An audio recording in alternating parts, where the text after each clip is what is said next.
O, eto na. Ayan na. Ano na? Kanina ko pa inisip kung paano kikikwento na para ba itong parabola o ano. Pero hindi. Kulang na oras, diretso na to. Okay, diretsahan na. Diretsahan Sige. na. Ano na, paano na? Mahiwaga po talaga yung ano na yon, yung elevator sa Senado. Kasi yung ano yun public elevator yun Kahit mga senador, pwede tayo natin sabayan Yes. Wala naman yung tipong pagbabawalan ka doon dahil sasakay na si Senator something. Lahat pwede sumakay doon. Yes, diba? pwede. From the parking hanggang sa makarating ka doon sa mga upper floors. Nung una, itong nagpunta doon na consultant po ito. Ay, okay. Ng senador? Consultant ito ng gobyerno. Ng gobyerno. Pero yung consultant po na ito, simple to. Yung hindi ito yung magharbo na, kumbaga, simple, payak.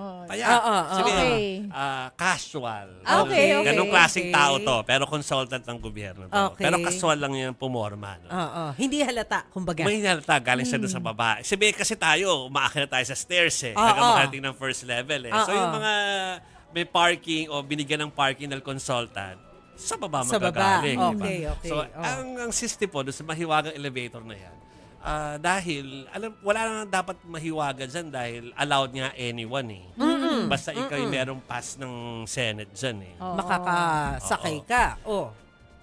Ang mahiwaga dyan, kung bakit kapag itong staff na ito ng senador, ang sumasakay, wala daw kasabay kundi siya lang. Ay, special! Demand na daw ito.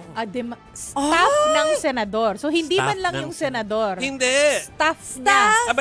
Yung staff na yun, masa yun Diba? So akala ng lahat, urban legend doon. Kasi meron ng ibang mga nagchichismis doon sa Senate na ganun nga daw. So yung iba umiiwas na pagka nakita nila yung staff na yun, hindi na sila sasabay. Okay. Ito, hindi wala makaalam-alam itong si consultant. Si simple consultant. Simple yan, casual, tsaka walang panahon sa intriga yan. Diba? Sa atin lang naman, humingi ng balita yan Sino to? Anyway, tapos, na-experience po nitong consultant na simple na ito. Nagkataon pong siya'y sumakay at nanonood din po yung staff. Si staff. Hindi alam ang staff kagawian doon. Sinungitan po siya at pinababa. Hoy! Teka lang. Sikat ba tong staff na to? Anong karapatan niya magsungit? Basta hindi siya senador. So mga kapatid, first hand po yun kasi kilala po namin si consultant. At saka talagang nangyari sa kanya. Ay, grabe. So hindi na po urban legend yun. Totoo pala. Teka lang. Si consultant ba ay lalaki?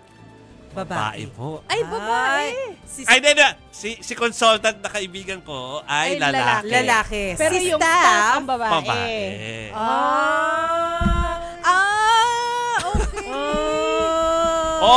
Hula na mga kapatid Sabi sa inyo, hindi naman masyadong meaty. Pero kaya ko po kinikwento to. Artista ba to? Hindi. Oh my God! Pag tinanong mo ako ng ganyan, 4 agad yung iisipin. Pero anyway. Tinanong ko kasi kanina kung may ugnayan dun sa Hindi, basta alam ko malapit yung elevator sa CR. Sa CR. Katabi siya. Okay. Halos. Ganun lang siya. So, paglabas mo elevator, tugtog CR. Okay. So, ang masasabi ko lang, lesson po kasi kaya ako inire-raise siya kasi hindi mo alam kung sino kakasabihin mo sa elevator. Yan tapos magsusungit-sungit ka o kaya may mga ganyan ka mga aktwasyon na para kang reyna ng ng GSIS building. Yung Senate po kasi Senate sa GSIS building. GSIS baka biglang ang nakasabihin mo pala kahit na casual at saka hindi chismoso, chichismis sa media yan. Ayan! Yan na nga ba sinasabi natin? Ay, nako. Yun po. Mamaya, baka meron po kami mamayang clue. Pero ang dami ko nang binigay na clue Sabi ni Cheryl naman yan. Sabi ni Cheryl Barion, baka may amoy.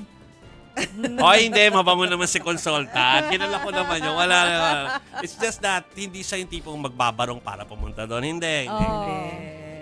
Baka yung staff yung may amoy. Kaya nakasama sa elevator. Anong amoy? Yun ang tanong. Hinuhulaan ko lang. Alam niyo, ang dami niyo ng clue.